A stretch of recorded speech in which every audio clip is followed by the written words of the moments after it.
Thrilled for it. Presenting Franks with Turbo Booster Jet Engine. Nexa. All right, now we are ready for resumption of the IPL. That pause was extended, and that's because we didn't get any cricket yesterday in Bengaluru. But we hope you're ready to join us now, as Sunday's doubleheader comes with the promise of confirming as many as 3 teams if certain results come to fruition for the playoffs. Right now, nobody has that coveted queue against their name, but on Nexa presents ESPN Cricket for timeout. We build up to the afternoon fixture. Rajasthan Royals in what will be their last home game. Punjab Kings, a team that you really need to watch out for now, with 3 games at Jaipur. So they've got to play like they're at home. And look who's here. Tom Moody and Piyush Chawla. In case you missed their little reunion yesterday, might have switched off. Along with Dustin, of course, we remind viewers that Moody and Chawla were formidable forces for the Kings 11 Punjab back in the first 3 years of the IPL. What memories do you have, Piyush, of Tom Moody, the head coach, in your first stint at Punjab? Once I was late for my swimming session and he scolded me. That's what I remember. And Tom, is that the memory you share as well of Piyush? Well, he was very young at the time, as you can appreciate. What, you're 18, 19? 18 years. 18 years old. So he's still learning his way and sort of I had to play a father figure. Father figure? You were scolding him as a father figure? You could have used a soft touch. But that's... The child always sort of escalates it. It was just a lesson. Just maybe come on time next time. And I learned my lesson from there. Then after that, I was always early, he was late. Oh! There you go. Brilliant. It's good to have Tom and Piyush back. And Dustin, you were always my first choice as far as Indians go for that chair. And you held my head under the water. You would have held my head under the water and I come late for swimming class.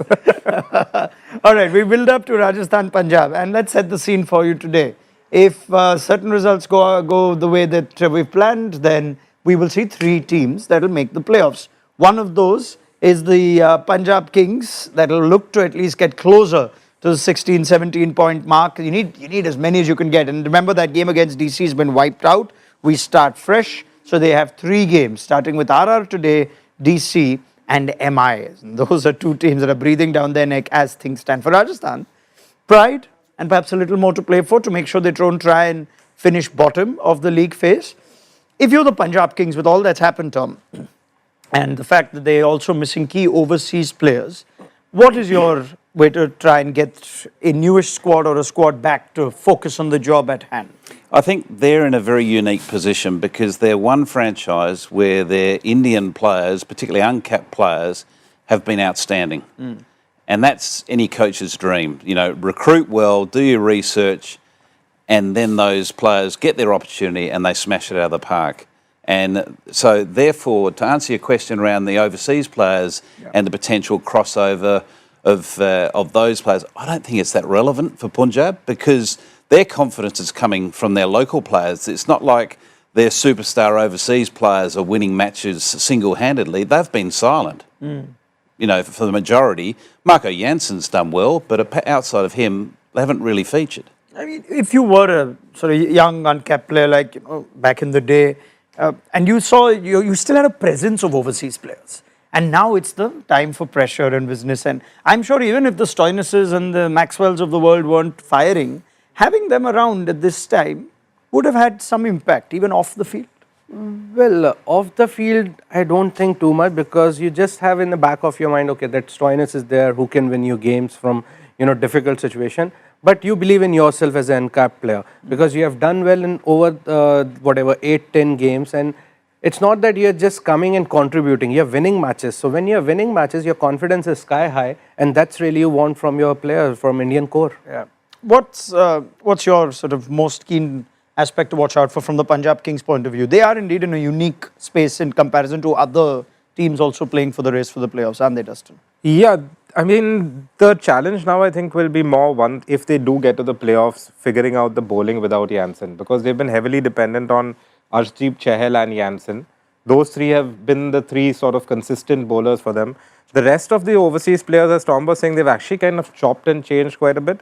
The one thing they'll have to figure out is if Stoinis and Inglis both don't come back, then the combination, because then you will probably only have the one overseas batter, which might be I mean, they might have just a, which Omar might be Zai Mitch Owen, and potentially, Omar Zai is the all-rounder, but then you might have space for 2 overseas fast bowlers, which they could do that. They could do both Jamieson and Bartlett. But, I mean, they've got a few options, and as Tom was saying, it's not like the overseas guys were getting a huge amount of runs anyway. I guess what I'm feeling here is, can we all sit here and we find this familiarity of let's pick up the IPL where it left off? Now, is that the case? How true do you think that is in this unique situation for the teams? Are players who were playing well in March still in form in June or the end of May? And what do you sense could be the biggest challenge for these kind of players who were in form and now we face this unique assumption? It's not only players, it's teams. And you only have to look at IPL history or just T20 cricket history around the globe. It is a factor, momentum. And when you've got winning momentum, you feel like you turn up every second day or every third day you've got a game, not even thinking about losing. You know, everything, all your thinking and your decision making is all based around positivity. But when you're in Rajasthan Royals situation where you've had a poor season, only won 3 games, had a lot of close shaves, you're starting to question, can we win? How do we win? We've forgotten how to win. So the break can actually help them to reset, clear their heads completely, where I think when you're winning on a roll, it's slightly different. I can tell you that the toss has taken place at the Savai Mansingh Stadium, and Punjab Kings, who showed us that they are one of the teams that are keen and confident to bat first, have carried that on. Shreyas has had an excellent toss record this IPL. That makes it, 3, 4, 5, 6, 7, 8, 9 toss wins. And this is their 12th game. And he won the toss even in that wiped out game now at Dharamshala. They're going to bat first for the 5th time this season. Afternoon game makes sense? Well, that has been their strength. So it has not made any difference whether it's the afternoon game or the evening game. They're backing their strength clearly because whenever they batted first, they have put big scores on the board and then they've put the opposition under pressure, and that's what been their template so far. So I think right decision, because at this point of the tournament, where 1 or 2 wins can take you through to the playoff, you just want to back your strengths rather than thinking about someone else's weakness. Rajasthan dangerous team at all? We just saw the Vaibhav Suryavanshi game, and that seems to be all that poses as a threat. Are they the kind of team that can play spoil sport, Tom? I think they can, yeah. I don't think you write off any team. There's a lot of very fine players that have got points to prove, and they're desperate to be in a team that's not sitting at the bottom of the log. Ideally you want to be pushing to that mid-table, even though your season's lost. Yeah, and they've got their captain back today. They've got Samson back. Yeah. Has it me or have you not even sort of missed Samson much? I guess missed him. you missed him. I think they've missed him massively. We haven't mentioned Samson. He's a 500-run plus scorer, isn't he, every season without fail. Yeah. I mean, as good as Suryavanshi's been, with Samson, you have a captain, you have, Suryavanshi's had one blowout. But yet, that one blowout would still mean that Samson, when he does make the team back, isn't opening the batting. Well, that's going to be interesting, isn't it? Yeah. Who is going to bat 3 for them? Yeah. But Samson's he's batted at number 3 in previous seasons, so I'm guessing he'll slot back. But isn't he opening for India? He has been, yes. Yeah. So there's going to be there's going to be that game as well to consider. And doing wonders they're opening for India. And here also, because there are most of the teams who wants to go with left-right combination as well. And Yashasvi Jaiswal, Sanju Samson has been their set opening pair for the last couple of seasons. So they'll have to take a chance with Vaibhav Suryavanshi whether they Suryavanshi can bat 3. Yeah, because he's somebody who can hit the long ball as well. So it doesn't matter whether he's opening the innings and he's batting at 3. So Left, right and all that. We'll see which way they go. Yeah. If you're already drawing a bit of a map towards next year for Rajasthan Royals, are you looking at these games and saying, yeah, we actually can figure out a lot over here? Is it the kind of team which will make judgments on Dhruv Jurel or perhaps what their top order looks like next year, or is that all for later? Is right now just let's go and have fun? Well, it's like an audition for few of the players. I'll not say Dhruv Jurel because he's one of the retained player and he's a quality player, we all know that. He's somebody who can face the new ball, who can bat lower down the order.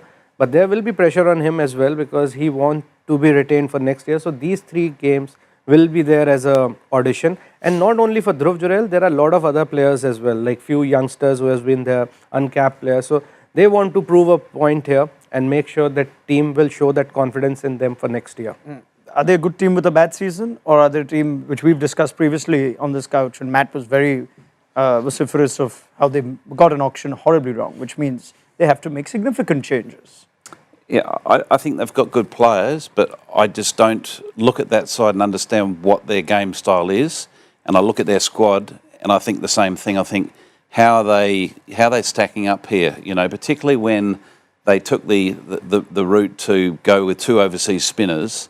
I just thought that was a sort of a strange move, considering that they've always been short of quality all-rounder and that impact pace to support Jofra. And it's not like there's a shortage of quality Indian spinners. I was going to say, Well, they're everywhere. Tom knows that. I explained him yesterday as well, and twice or maybe thrice. very good, very good. Well, Tom is going to be, I'm sure, heading to the UK not too far from now for his double title defence, as he looks to make it 3 in a row in the 100. Yeah. But we'll talk about 100 later. Let's talk about the Rajasthan Royals team right now and the Punjab Kings teams. Teams are very important at this point, and we know that there is no Jofra Archer. So it's going to be a first game of the season for Kwena Mapaka, the highly rated South African left-arm seamer. He's now capped. He was picked up as an uncapped player for Mumbai Indians previously. Deshpande is in there as well, Farooqi, but Sanju Samson headlines this team. He will presumably bat at 3. That's where he's listed on the team sheet, and will captain this side. So Riyan Parak can just focus on whacking it around, which he did very well in that game at the Eden Gardens that they lost so narrowly by 1 run. One player that we talk about auditions, how about Shimron Hetmeyer? Highly underwhelming season. Yeah, I feel for him as well, because he's in this unique role that certain franchises, and Rajasthan's one of them, and KKR are another one, that they feel that they need to keep their impact batters right to the latter end. So they're starved of balls to face. Yeah. You know, Hetmeyer to me is a player that as soon as it hits that 10th over mark, he should be walking in when the next wicket falls, whether it's 1 ball or 2 overs or 3 overs. What about one of those 2 spinners only in Hasaranga and no Thikshana? I think there was some uncertainty on Thikshana. I'm not sure, but he has been in and out of the side anyway, right? Yeah. Thikshana, he's not played every game anyway, so yeah, I mean, I guess that's not a huge surprise if he's just missed out. I think he's been spotted at the ground, so he's there. Yeah. So it's just a call they made. But are the 2 Sri Lankan spinners on a bit of a on notice, perhaps, that we might not want to go this way next year?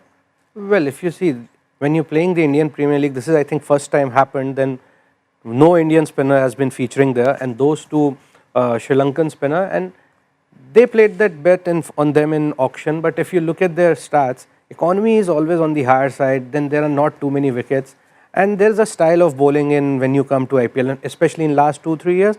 And I've seen Hasaranga, he's a quality bowler, I've seen that earlier also, but now he was just tossing it up a bit too much, and the way he was bowling, because you can't take somebody like Josh Butler lightly. That game I still remember clearly, he went for some 17-18 runs in 3 overs, and then last over he was trying to buy the wickets, which you never do that. All leg spinners do that. I don't do that. Fishing. Yeah. No, I don't do that, because that's You got to not my play to the strength. plan. Like, you play to your plan, right? You try and get out of a spell. It's okay, none for 23. Yeah, but there are some spinners Brilliant. that do go shopping. Yes. And bowl, not just spinners. This don't pick on just spin, but they do toss it up a little bit, just so they've got 1 or 2 wickets alongside a good return. Yeah, we tend to, I think Matt made that point earlier on how we have this bias against spinners. That if a captain bowls a spinner at a key phase of the death and we think, and he goes for runs, we go like, oh, it's a terrible call, but fast bowler can go for runs. Just on Thikshana, I think what we might be seeing is an audition for the 2 young left-armers, Farooqi and Mapaka. I think that with both of them in the lineup, I think that they're wanting to have a look. Do we want to keep both of these guys in our squad? Because they've also recruited Nondre Berger, haven't they? They have, indeed. So they're going to have to make a call on. They can't carry. Well, they can, but unlikely to carry 3 left-arm quicks. Yeah, I think also with Hasaranga, they probably expected a lot more with the bat, because as Tom was saying, they haven't had that specialist all-rounder, and maybe they thought he'd be that player, because they've batted him, I think in one game he batted at number 5. So I think Couple of they games rated they've sent him up. at the Yes. bat, but Sri Lanka have done that too. Yeah. In his role, that sort of impact role. he has had more success for Sri Lanka, but not He necessarily. had one great LPL, but the IPL is a bit different. It is, indeed. But we talk about the overseas bowlers that Tom brings up, and perhaps that's one thing we can look at from the Rajasthan Royals' point of view. It's a lot of bowlers that we have not just seen the best of. Sandeep Sharma is, of course, injured now. He's out of the season. Jofra Archer isn't there either for this resumption phase.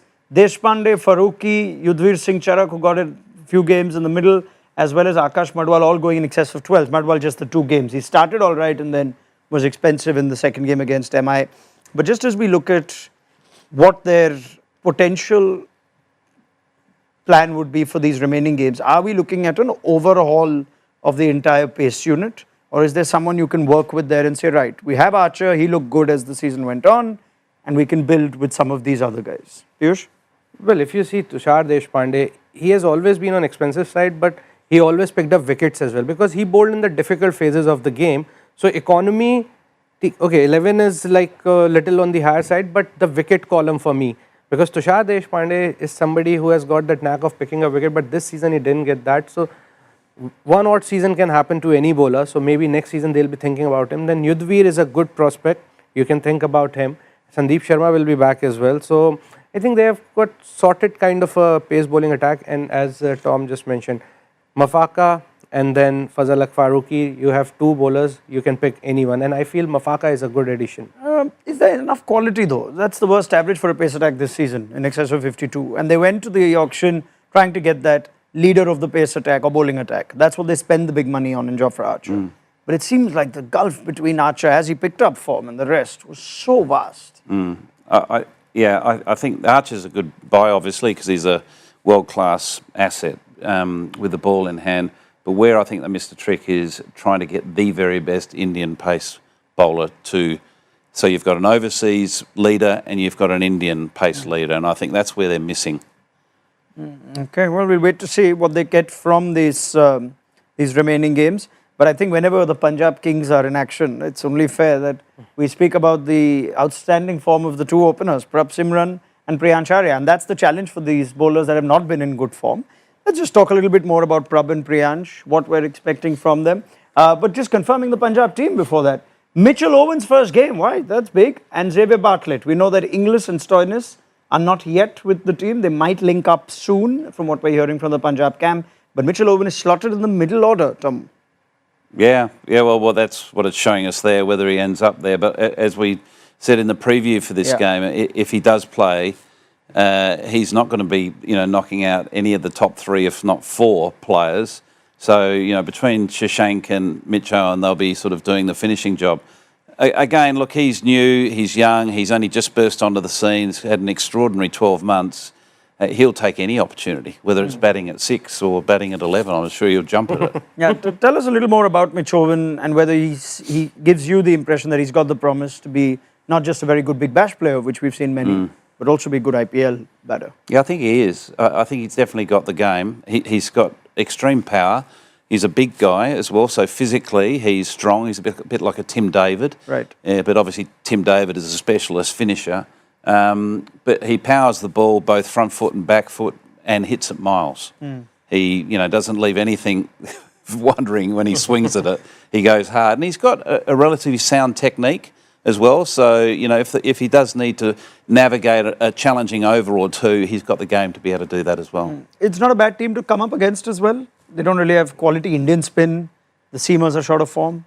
Yeah, actually you want to start well, like when you're making your debut in this kind of league. And I don't know whether he'll get to bat or not, because looking at the batting order also, it looked quite heavy. Are you looking at 200 for 2 or so, 220 well, the kind of form they are in, especially Priyansh Arya and Prab Simran, he's got what, 450s on the trot? Yeah. And the way he's batting, I know he's coming back from a break, but that confidence definitely will be high for him and for Priyansh Arya as well. And Shreyas Iyer, Nehal Vadera, Shashank Singh, and there are not many overs left. So we, as coach mentioned, that Owen is a good player, but you want to send those guys who are already playing the matches. Yeah, sure. So you have Omar Zaid, then Marco Jansen, and look at their team. The batting is like till number 8, 9. Dustin, anything to add on why they could probably use Mitch Owen? No, I'm guessing, it'll probably be number 5 or 6. I'm just thinking if, with Inglis coming in at 3 at the Dharamshala game before that. But I think that was specifically when a wicket fell early. Yeah, so I wonder if that is also Mitch Owen's I tell you what, it's not a bad call from you there, Raunak. I reckon that might be what they're thinking, because Ricky Ponting does like stability and consistency. So if he feels that that is a plan that they want to navigate right through to the finals, well, let's stick to what we believe was the right thing before what happened last week, and that's where Mitchell may well jump in at 3 if they lose an early one. Yeah, I think we had this conversation a little earlier that perhaps as good as Shreyas Iyer is at 3, if he walks in and say first over, second over, you just feel like you're either exposing him to a moving ball or keeping him away from dominating spin, which has also been one of his well, that's his strength in those middle overs. He can really power spin and make it very difficult in a phase from a bowling perspective. You're trying to squeeze. And Punjab have been have been very flexible with their batting lineup. They smart. move players around.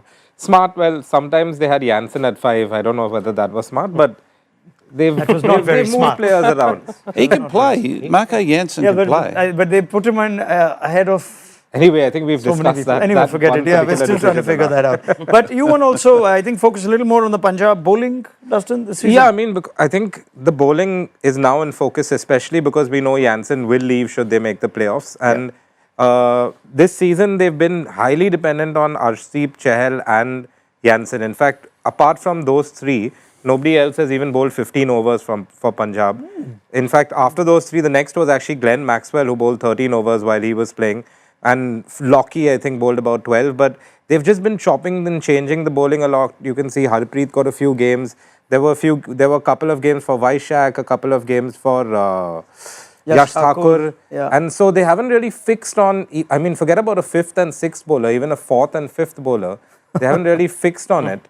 And now, you know, Jansen's only going to be there till the end of the league phase. So I'm wondering whether they need to kind of trust in either Bartlett and maybe one of the Indian seamers and say, okay, now you guys are going to play through till the end of the tournament, because it's been an area of concern for them for sure. It seems very unique, no? 30 overs plus for 3 bowlers, and between 8s and 10s and 11s. I can understand 4 and then a gap, but 3 and Jansen leaving. What does that tell you about the Punjab Kings, and what do they need to address in these games? Well, Dustin has already highlighted that point, that they're heavily dependent on these 3. So now, first aim should be to qualify. So even if they have to depend on these 3 only, so once they qualify, then they have to give a long run to Bartlett, which he has already got a chance in, and they have to trust him, because Jansen goes, you need one overseas fast bowler. They have good Indian fast bowlers, but at the same time, the quality of Jansen and Bartlett are little higher than them. Vaishak and Yash, if you have to pick one to back, is that an option? Well, Yash has done well in last couple of seasons, but this season they have not shown much of a confidence on him. He just got few games in starting like 2 or 3, and after that he hardly played. And Vaishak, except that one game against Gujarat Titans where he bowled those wide Yorkers. One plan, which he did very well. He just came in bowling those wide Yorkers, nailing those in. And after that, on him also, they hardly show any confidence. So they have to back at least one of them. Yeah. What are the options? I think the other way they could go is go to Harpreet Brar and slightly change their strategy with the ball and try to strangle teams in the middle phase with Chahal and a Harpreet Brar. And that may well be against teams that are slightly more heavy on the right-hander side. So therefore, it just gives a nice match-up there. Well, I feel every captain has a different way of looking at it. So Shreyas Iyer, who's not too keen to get spinners to bowl, that's what I feel. That's because he smashes them. Yeah. He looks at them differently than the average person does. Exactly, that's what happens. If you play one particular bowler really well, then you feel everyone can do that as well. So if you say... He was reluctant to bowl Chahal also in certain matches. Exactly, that's what I'm saying. So he's saying Harpreet Brar, if a left-hander comes in, I don't see Harpreet Brar bowling even a single over then. Correct. So in that case, you have to look for some fast bowler option. Mitch Owen can bowl? No, not really. He's not in the Glenn Maxwell. I mean, I thought he's a Maxwell replacement. They missed something. I think when he does bowl, right? Mitch Owen? Sorry? Is he a seamer when he bowls? No, he bowls spin. Part-time spin, which is why I thought he was the like-for-like. Emphasis on part. But they missed something in Maxi, the bowler, who was giving them... Yeah, no, definitely. And that's, I suppose, the advantage of someone like Maxwell, three-dimensional cricketer. If he goes missing with the bat, which he has quite regularly in the IPL, you know that he's going to contribute with, a stunning catch on the boundary or a run out or a couple of wickets. Yeah. And the other thing is that Omarzai looked a really good inclusion or re-inclusion in Dharamshala. Yeah. Now, how much is Omarzai going to swing the ball in Jaipur? We find out. But That he'll too in an still be afternoon effective, game. I feel, because the surface of Jaipur is something which is, there's hardly any bounce, and then it gets slower, and he has got those cutters and everything, so he can do that. Because if you remember that one spell in Champions Trophy where he used a lot of cutters and he got that 5-wicket haul against England. So this is a kind of surface which keeps slow, and then when you bowl cutters into the wicket, that's really difficult to hit. So Omarzai will be a good inclusion. Everybody was getting wickets against England in that Champions Trophy.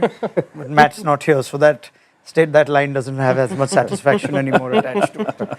I'll tell you what, we have to focus on the two Indian uncapped players, and it's about time we do that in our next Up Presents Power Play Conversations.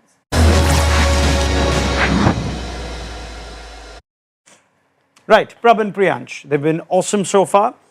Same message or same thing to them, Tom, as we look at 400 plus runs, 10 plus and over, and they're second only to Sai and Gill, who we've already spoken in such praise of. But Prab, Simran and Priyansh, it's amazing. It's a story actually for two uncapped Indians. Oh, it's incredible. And particularly Priyansh, this is his first outing in the IPL. Prab Simran's been around for 3 seasons? Yeah. And so he's had plenty of exposure at the top there. But I think the message to them is absolutely nothing. Go out there and enjoy yourself, boys. Plans for them? Try and get them out. As simple as that. How? Just hitting, their hitting zone is quite big, both of them. So you have to pull that string that where, because sometimes as a player what happens, you want to focus on your strength, and then in that process only you get out. So they make sure that they're not feeding that many balls there and try them so that they can drag the ball from there, and then that's a chance. You spent some time with Kwanamapaka, didn't you, last year? Or was it the year before? Well, he was most of the time studying, so he was preparing for his exams. Finishing school. And yes, I remember that. And you, of course, were not helping him with his academics. No, I did. I told him there is no point doing all this and focus on IPL. Just bowl 150 and you're safe. Right. Prab, we have discussed before, has transformed. I think it's 4 or 5 years now of Prab in the IPL? Almost 5 years, and Punjab invested a lot of time in him. Yeah. And you can say the faith which they have shown, he's paying it off now. We saw that he's gone from just a power play basher to a much more complete batter. I mean, the big thing is he hadn't had a 400 plus run season before, but he's managed to do that, but keep the strike rate up. Sometimes with players, there's that trade-off, they'll get more runs, but then the strike rate kind of dips. But the fact that he's been able to keep the strike rate up and get more runs is just great for Punjab. Okay, very good. Now, there's so many uncertainties about today's game, so many changes from both sides, but I'll still have to push for predictions here from the panel. So let's get into it. Finally, the IPL is resuming. So we hope to have uninterrupted cricket, which is certainly the forecast for the day, both in Jaipur as well as Delhi later this evening. DCGT, remember, if Rajasthan win today, then that actually confirms qualifications for a few other teams. If Punjab win, we still have to wait. And then we have to wait to see what happens in DC and GT. But we could go into the last week without knowing any team officially qualified just yet. Right, Priyansh and Prab, in form and out there. Tom Moody, first innings prediction. Total 197. You don't want an outcome, do you? Not yet. 197 seems good right now. I'll say 185. 185, Dustin. You know what strip this is? Is this the one where Suryavanshi got the 100? How would that? Of course that changes. Anyway, I'll say 225. 225. I can only tell you that the pitch report, it says that there was some moisture in the pitch. 180, a good score batting first, says Pommy Mbangwa. And Deep said there's more grass covering on one end than the other. That'll help you, I'm sure, Dustin. I said 225 anyway now, so that doesn't help me. Forecaster is just loading after the first ball is gone for 4. And I can tell you it's now going to be around 200. It's certainly over 200. But anyway, let's pick that up again, Tom. That first ball is a captain and a coach killer. You got fine leg up to a left-hander and you bowl it down leg side first ball of the game. So you talk about trying to set the tone for a game, that's not how to do it. All right. That is Faruqi, who's just gotten a little bit better. Second ball. Straighter. Right, awesome. So we've got 180s there. Let's get a quick power play, or rather, opening stand prediction from the three of you. I don't think they're going to get more than 20 as a pair. And they've already got 4. I'm going 45. I'll also go 45 and 3 overs. 45 in 3 overs. He's backing his 225. No, that's why. I can tell you, forecaster is loaded. I was waiting for that. It's 223. Oh. Dustin? I just sent them a text. and Is he the one who manages that? I would be very scared if one person manages our detailed complex algorithm in AI. Right, thank you very much to Dustin, Piyush and Tom. We pick up the chat at the end of the Punjab Kings innings. Big game for the Kings, remember. So join us at the end of the innings on Nexa Presents ESPN Cricket for Timeout.